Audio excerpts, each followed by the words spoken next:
Hello friends, welcome back to our channel Swastikamrutham. ఈరోజు ఒక new breakfast రెసిపీని చూద్దామండి. ఇది చాలా టేస్టీగా ఉంటుంది, అలానే హెల్తీ కూడా. ఎటువంటి ప్రిపరేషన్ లేకుండా అప్పటికప్పుడు చాలా తొందరగా ఈ బ్రేక్ఫాస్ట్ని ప్రిపేర్ చేసుకోవచ్చు. బ్రేక్ఫాస్ట్ అనే కాకుండా డిన్నర్కి అలానే స్నాక్గా కూడా ఈ ఐటెంని ప్రిపేర్ చేసుకోవచ్చు. ఇప్పుడు దీన్ని ఎలా తయారు చేసుకోవాలో చూద్దాము. అంతకన్నా ముందుగా మీరు కనుక మన ఛానల్ని ఫస్ట్ టైం చూస్తున్నట్లయితే సబ్స్క్రైబ్ చేసుకోవడం మర్చిపోకండి. ఇక ఈ హెల్దీ అండ్ టేస్టీ బ్రేక్ఫాస్ట్ని ఎలా తయారు చేసుకోవాలో ప్రాసెస్ స్టార్ట్ చేసేద్దాము. ఒక మిక్సింగ్ బౌల్ తీసుకుని దీనిలోకి జల్లించి పెట్టుకున్న గోధుమ పిండిని వేసుకోవాలి.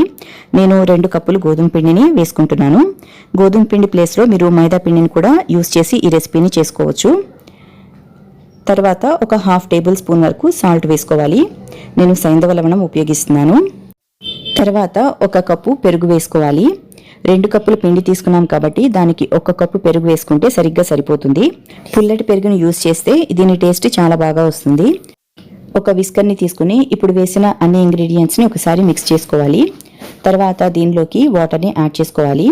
నేను 1 కప్పు వాటర్ని యాడ్ చేస్తున్నాను. ఇలా వాటర్ని యాడ్ చేసిన తర్వాత విస్కర్తో అన్నీ బాగా మిక్స్ అయ్యేటట్లు ఎటువంటి లంప్స్ లేకుండా మిక్స్ చేసుకుని పెట్టుకోవాలి. వాటర్ని మొత్తం ఒకేసారి పోసేయకూడదు. పిండిని కలుపుకుంటూ తగినంత వాటర్ని యాడ్ చేసుకుంటూ ఉండాలి. పిండి కన్సిస్టెన్సీని చెక్ చేసుకుంటూ దానికి తగ్గట్లుగా వాటర్ని యాడ్ చేసుకోవాలి. ఈ మొత్తం పిండిని కలుపుకోవడానికి నాకు 3 బౌల్స్ వరకు వాటర్ని యూస్ చేశాను. నార్మల్ గరిటెని యూస్ చేసి మిక్స్ చేసుకోవడం కంటే ఇలా విస్కర్ని యూస్ చేయడం వల్ల పిండి అనేది ఎటువంటి లంప్స్ లేకుండా చక్కగా మిక్స్ అవుతుంది. పిండిని కలుపుకున్న తర్వాత కన్సిస్టెన్సీ అనేది ఇక్కడ చూపిస్తున్నట్లుగా ఉండాలి.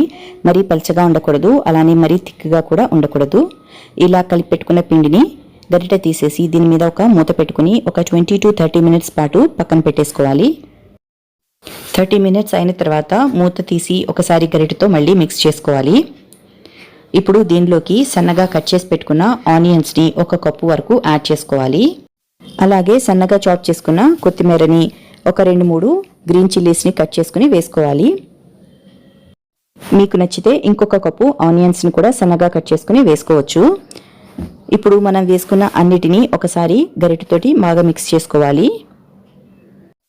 ఇలా మనం వేసుకున్న వెజిటబుల్స్ని బాగా మిక్స్ చేసుకున్న తర్వాత దీనిలోకి 1 టేబుల్ స్పూన్ జీలకర్ర పొడిని వేసుకోవాలి. 1/2 టేబుల్ స్పూన్ పసుపు వేసుకోవాలి. 1 టేబుల్ స్పూన్ బేకింగ్ సోడా, అదేనండి వంట సోడా వేసుకోవాలి.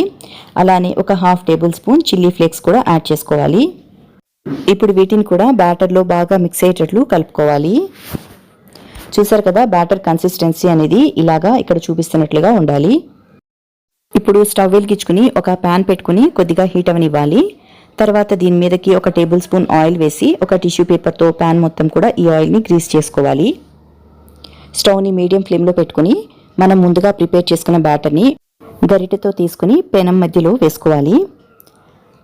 ఇలా బ్యాటర్ని వేసుకున్న తర్వాత వీలైనంత పలచగా ఈవెన్గా దీన్ని స్ప్రెడ్ చేసుకోవాలి.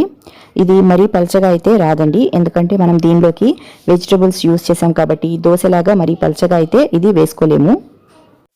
ఇలా పెనం మీద స్ప్రెడ్ చేసుకున్న వెంటనే పైన బబుల్స్ లాగా వచ్చేసాయి, చూసారు కదా. ఇలా వచ్చిన తర్వాత దీని మీదకి 1 టేబుల్ స్పూన్ ఆయిల్ని వేసుకోవాలి. స్టవ్ని మీడియం ఫ్లేమ్లోనే పెట్టి ఒక 30 సెకండ్స్ పాటు దీన్ని కుక్ అవనివ్వాలి. పైన ఉన్న బ్యాటర్ మొత్తం కొద్దిగా కలర్ చేంజ్ అవుతుంది. అలా చేంజ్ అయిన తర్వాత దీన్ని సెకండ్ సైడ్కి టర్న్ చేసుకోవాలి. చూసారు కదా, ఇది చాలా తొందరగా కుక్ అవుతుందండి, ఎక్కువ టైం అస్సలు పట్టదు. ఇలా ఒక 20 to 30 సెకండ్స్ అయిన తర్వాత దీన్ని సెకండ్ సైడ్కి టర్న్ చేసుకోవాలి. ఇది చాలా ఈజీగానే వచ్చేస్తుందండి, ఏమీ కష్టపడాల్సిన అవసరం లేదు. చూసారు కదా, పర్ఫెక్ట్గా కుక్ అయింది. అలానే సెకండ్ సైడ్ కూడా ఒక 15 సెకండ్స్ పాటు కుక్ చేసుకుంటే సరిపోతుంది. నేను సెకండ్ సైడ్ కూడా టర్న్ చేసి చూపిస్తాను. చూసారు కదా, సెకండ్ సైడ్ కూడా చక్కగా కాలింది. ఇప్పుడు మళ్ళీ ఫస్ట్ సైడ్కి టర్న్ చేసుకుని సర్వింగ్ ప్లేట్లోకి తీసేసుకోవాలి. ఇదే ప్రొసీజర్లో మిగిలిన అన్నిటిని కూడా ప్రిపేర్ చేసుకోవాలి. సో ఇంతే ఫ్రెండ్స్, ఇన్స్టెంట్గా ప్రిపేర్ చేసుకునే టేస్టీ అండ్ హెల్దీ బ్రేక్ఫాస్ట్ని ఎలా చేసుకోవాలో చూసేసాం కదా. ఈ రెసిపీని చిన్నపిల్లల దగ్గర నుంచి పెద్దవాళ్ళ వరకు అందరూ చాలా ఇష్టంగా తింటారు. ఈ రెసిపీ మీకు కూడా నచ్చిందని అనుకుంటున్నాను ఫ్రెండ్స్. ఈ వీడియో కనుక మీకు నచ్చినట్లయితే లైక్ చేయండి, షేర్ చేయండి, సబ్స్క్రైబ్ చేయండి. అలానే పక్కనే ఉన్న బెల్ ఐకాన్ ట్యాప్ చేయండి. అంతేకాకుండా మీరు కూడా ఇంత హెల్దీ అండ్ టేస్టీ రెసిపీని ప్రిపేర్ చేసి మీకు ఎలా వచ్చిందో మీ ఎక్స్పీరియన్సెస్ కింద కమెంట్ సెక్షన్లో తప్పకుండా తెలియచేయండి. Thanks for watching friends.